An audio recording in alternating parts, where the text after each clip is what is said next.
오늘은 잠언 11장 16절에서 31절의 말씀 가지고 남을 이롭게 하는 삶, 남을 이롭게 하는 삶, 이런 제목으로 말씀을 선포하겠습니다. 주일 아침입니다. 이날에 특별히 장마철이라든지 비가 많이 오는데 이 장마 피해가 없는 저와 여러분 되셨으면 좋겠습니다. 오늘 본문 25절 후반절에 보니까 이런 말씀이 나옵니다. 남을 윤택하게 하는 자는 자기도 윤택하여 지리라.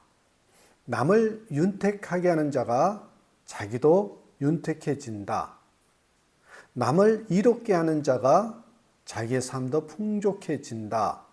이런 말씀과 같은 내용일 것입니다. 그런데 재미있는 표현이 있어요. 여기서 윤택하게 한다라는 것이 본래 상대방이 필요한 대로 충분히 물을 대접한다라는 뜻을 가지고 있답니다. 상대방이 필요한 대로 충분히 물을 대접한다라는 뜻, 부족하지 않도록 갈증을 이기고 속이 시원해질 때까지 물을 주는 것을 말합니다. 다시 말해 갈증의 세상에 이 샘이 되어주는 것, 그게 윤택하게 하는 것이고 남을 이롭게 하는 것이다. 이렇게 말씀드립니다. 이 세상은 갈증이 심한 곳이지요. 물이 많은데 정작 마실 물이 없는 것 같습니다. 그런 세상에서 하나님께서 어떤 사명을 주셨습니까? 우리에게 사명을 주셨는데 어떤 사명을 주셨느냐? 25절 보십시오. 구제를 좋아하는 자는 풍족하여질 것이요 남을 윤택하게 하는 자는 자기도 윤택하여 지리라. 저는 우리들이 목말라 갈증이 심한 세상에 샘이 되기를 원합니다. 교회가 이 세상에 생수를 공급하는 그런 샘이 되었으면 좋겠습니다. 왜요? 그게 존재 이유니까요. 움켜쥐려고 한다고 다 자신의 것이 되는 것이 아닙니다. 아낀다고 부자가 되는 것도 아닙니다. 24절 후반절에 과도히 아껴도 가난하게 될 뿐이다. 과도히 아껴도 가난하게 된대요. 고인물은 썩습니다. 반면에 흐르는 물에는 물고기가 살 수 있습니다. 이 원리에 따라서 베풀고 나누는 사람, 흐르는 물처럼 사는 사람은 오히려 생명력이 풍성한 그런 삶을 살고 복을 받는다는 것이죠. 그래서 24절 앞에서는요, 흩어 구제하여도 더욱 부하게 되는 일이 있나니 라고 기록되어 있습니다.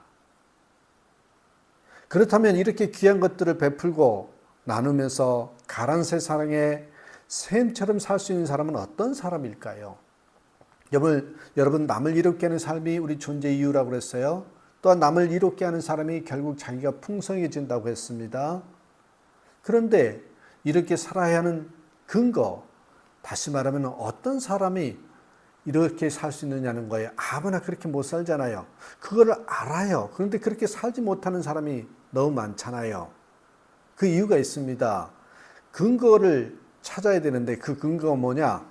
첫째는요, 우리 삶이 하나님 안에 있음을 믿는 믿음입니다. 내 삶은 하나님의 손에 있다. 내 인생은 하나님의 손에 있다라는 것을 믿는 믿음. 그 믿음이 있어야 여러분 구제하고 남을 이롭게 하면서 풍족한 삶을 살 수가 있습니다. 28절 보십시오. 자기의 재물을 의지하는 자는 패망하려니와 의인은 푸른 잎사귀 같아서 번성하리라. 여기 두 종류의 사람이 나옵니다. 한 사람은 자기 재물을 의지하는 사람이 있죠. 그는 소유의 힘으로 인생을 사는 사람입니다. 조금 더 소유하는 것을 목표로 사는 삶. 시편 52편 7편에도 이런 사람에 관한 말씀이 나와요. 이 사람은 하나님을 자기 힘으로 삼지 아니하고 오직 자기 재물의 풍부함을 의지하며 자기의 악으로 스스로 든든하게 하던 자라 하리리라. 여러분, 자기의 재물의 풍부함을 의지하면서 그것이 든든하다고 믿고 사는 사람, 우리 주변에 많잖아요. 그렇죠? 오늘날 이 세상을 살아가는 사람들의 삶의 근거가 그런 거 아닙니까? 반면에 여러분, 의인은 어떻답니까? 여기서 의인이라는 것은 예수님을 믿는 자, 하나님을 믿는 자를 말하는데 의인은 재물의 힘으로 사는 것이 아님을, 재물의 힘으로 사는 게 아님을 알고 있습니다. 그는 하나님의 힘으로 사는 것을 압니다. 우리 인생은 하나님의 힘으로 살아야 된다. 이것을 알고 있습니다. 그는 재물에 마음을 두는 대신에 재물을 주시는 하나님께 마음을 두는 거죠. 아빠가 과자를 사오거나 케이크를 들고 오면 그 케이크를 바라보기보다는 아빠의 마음을 볼 줄 아는 사람, 그런 자녀. 그렇습니다, 여러분. 그런 사람에게 하나님께서는요, 재물도 더 풍성히 허락해 주십니다. 그런 자녀가 있으면 여러분 케이크 부르주는 것이 아니라 역시 우리 아빠가 최고야, 이렇게 말하는 자녀가 있으면 아빠가 어떻게 했어요? 계속해서 사다 주고 싶지 않겠습니까? 그런 원리입니다, 여러분. 신명기 8장 17절에서 18절의 말씀 보면 또한 이런 말씀이 나옵니다. 그러나 내가 마음에 이르기를 내 능력과 내 손의 힘으로 내가 이 재물을 얻었다 말할 것이라. 내 하나님 여호와를 기억하라. 그가 내게 재물을 얻을 능력을 주셨습니다. 이런 사람은 하나님께서 떠나시면 그 많은 소유가 아무런 소용이 없음을 압니다. 그는 재물을 섬기는 게 아니라 하나님을 섬깁니다. 그는 모으는 기쁨보다 하나님께서 주신 것을 누리는 기쁨을 압니다. 그는 하나님께서 주신 것을 선하게 사용할 때 하나님께서 그 다음 것도 주심을 믿고 사는 거죠. 여러분, 이게 믿음입니다. 이게 진짜 믿음입니다. 여러분, 하나님을 믿으시길 바랍니다. 지금까지 먹고 입고 산 것이 하나님의 은혜임을 믿으시길 바랍니다. 지금까지 하나님 안에서 살아온 것을 믿으신다면 앞으로도 그럴 것을 믿으시길 바랍니다. 소유를 움켜쥐려 하지 말고 하나님을 붙잡으시라는 거죠. 더 소유하겠다 해서 손을 움켜쥐기보다는 하나님의 손을 붙잡고 사시라는 겁니다. 그리고 소유에 집착하지 말고 하나님께서 주신 것을 주신 만큼 선하게 사용해 보겠다. 그런 스피릿으로 살아야 됩니다. 그렇게 해서 하나님 앞에서 수전노가 되어 사는 그런 삶이 되어서는 안 됩니다. 두 번째 근거가 있습니다.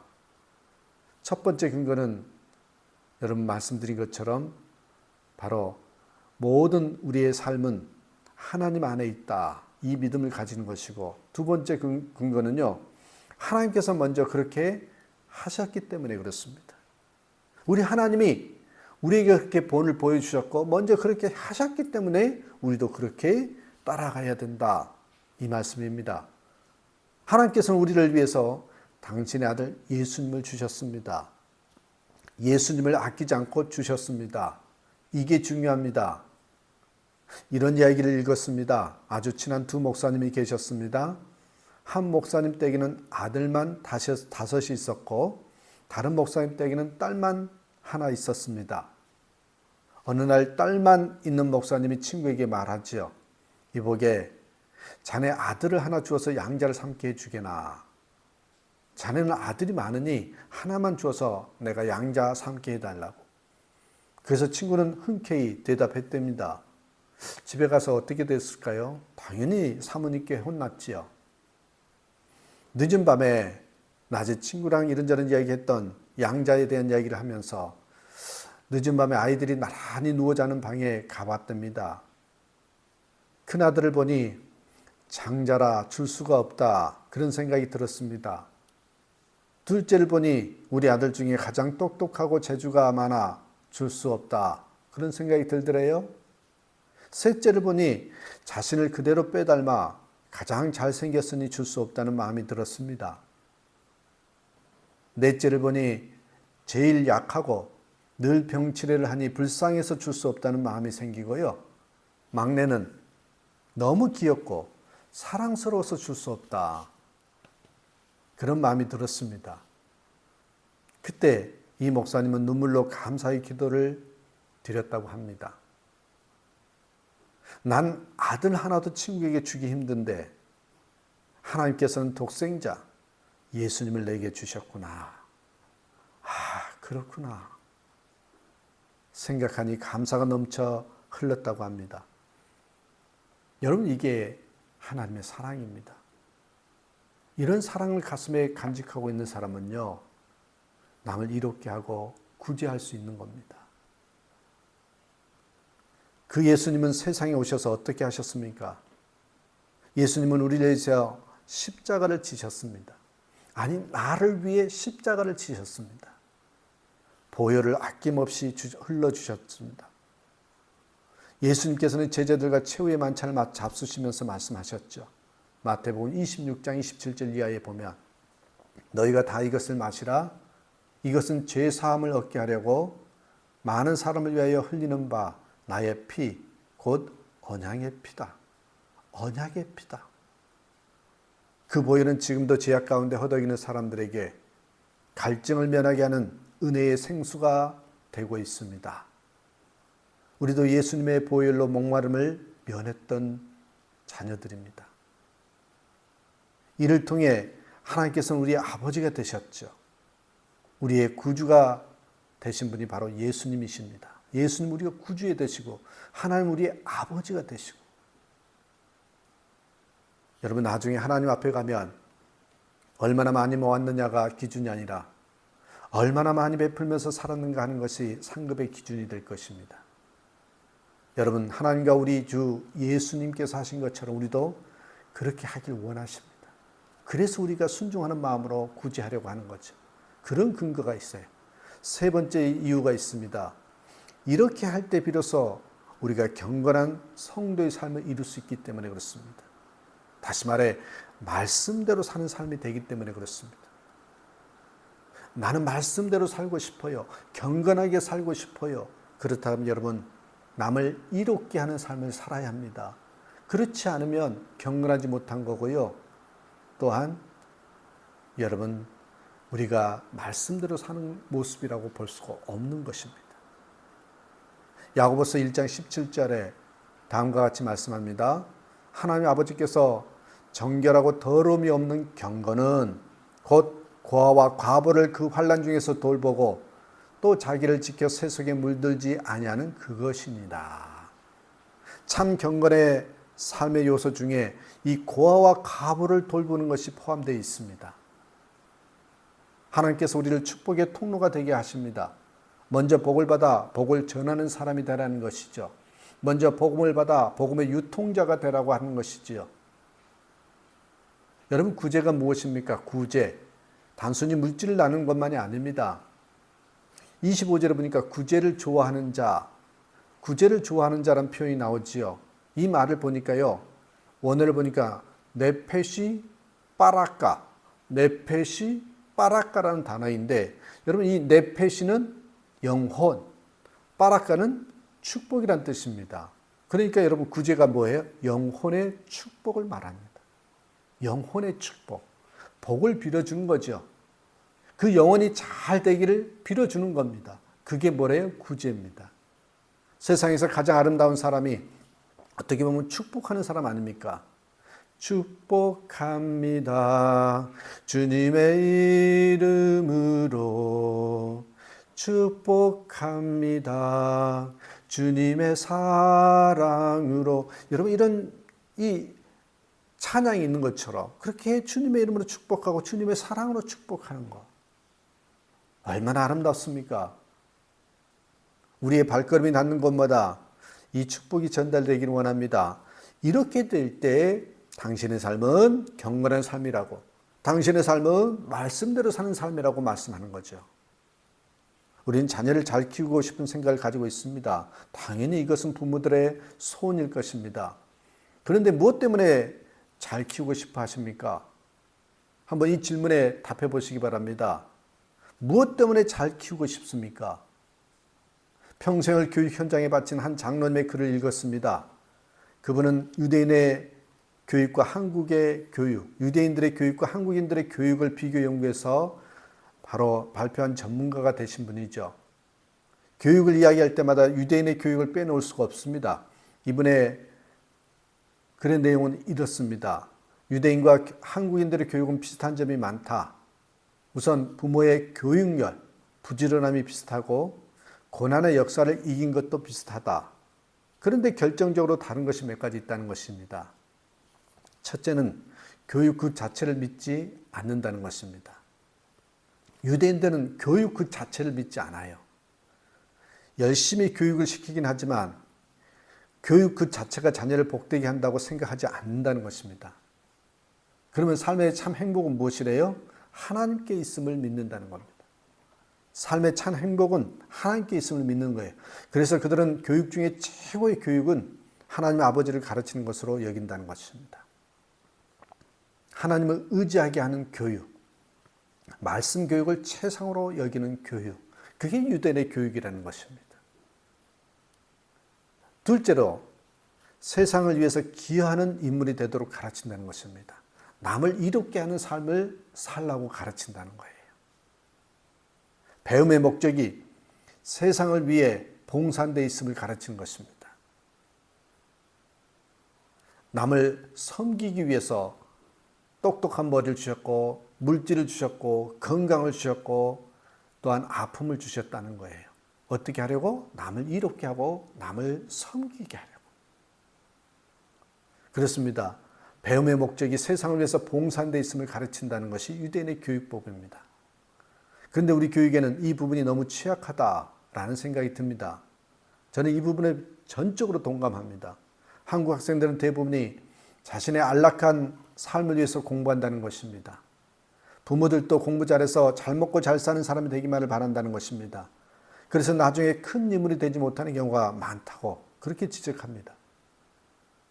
여러분, 저는 우리가 다른 이들과 다르길 원합니다. 우리는 세상을 위해서 우리 자녀를 키워야 합니다. 이기적 욕망을 위해서 키우는 것이 아니라 이 갈증나는 세상에 생수 같은 사람이 되도록 키워야 됩니다. 그래서 세상을 위해서 기여하게, 남을 이롭게 하는 삶, 그게 복 중의 복이라는 것을 깨닫는 그런 삶으로 이끌어 가야 된다는 것입니다. 이를 위해서 자녀들이 믿음 안에서 말씀으로 자라게 해야 하는 것이죠. 그들에게 어려서부터 세상을 축복하는, 그래서 그 축복을 흘려보내는 통로로서의 삶을 살도록 가르쳐야 한다는 것입니다. 그들이 장차 자신을 하나님 뜻대로 세상의 불쌍한 이들을 위해서 밝힐 수 있는 비전을 가지고 키우는 그 방향, 자기밖에 모르는 이기적인 사람으로 키우면 안 된다는 것입니다. 그러면 자기도 죽어요. 잘 될 리가 없다는 것입니다. 사랑하는 여러분, 우리는 이 세상에 살고 있지만 특별히 하나님의 자녀로 복음을 받은 자로서 어떻게 살아야 되겠습니까? 남을 섬기고 남을 이롭게 하고 하나님의 사랑을 유통하는 자로, 복음을 유통하는 자로 살아가는, 그래서 갈증의 세상에 셈이 되는 저와 여러분의 삶이 되어야 된다는 걸 잊지 마시고 남을 이롭게 하는 삶, 나도 그렇게 살겠다 결단하고 분명한 방향과 목적을 가지고 살아가는 저와 여러분 되시기를 주님의 이름으로 축복합니다. 기도하겠습니다. 하나님 감사합니다.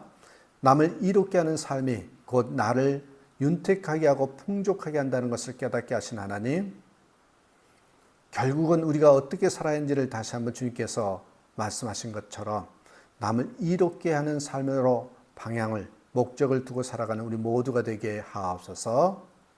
바로 그러기 위해서는 내 삶은 모두 다 하나님의 손에 있다라는 믿음과 또한 우리 모든 것들 중에 세상을 위해서 살아갈 때 하나님께서 복에 복을 더하신다는 것, 우리는 세상의 유통자로, 영혼의 축복을 위해서 유통자로 삶을 살아야 된다는 것을 깨닫고 다시 한번 그게 경건한 삶이요 말씀대로 사는 삶이라는 것을 믿고 우리가 남을 이롭게 하는 삶으로 발걸음을 옮겨가는 그런 하나님의 아들, 딸들이 되게 하옵소서.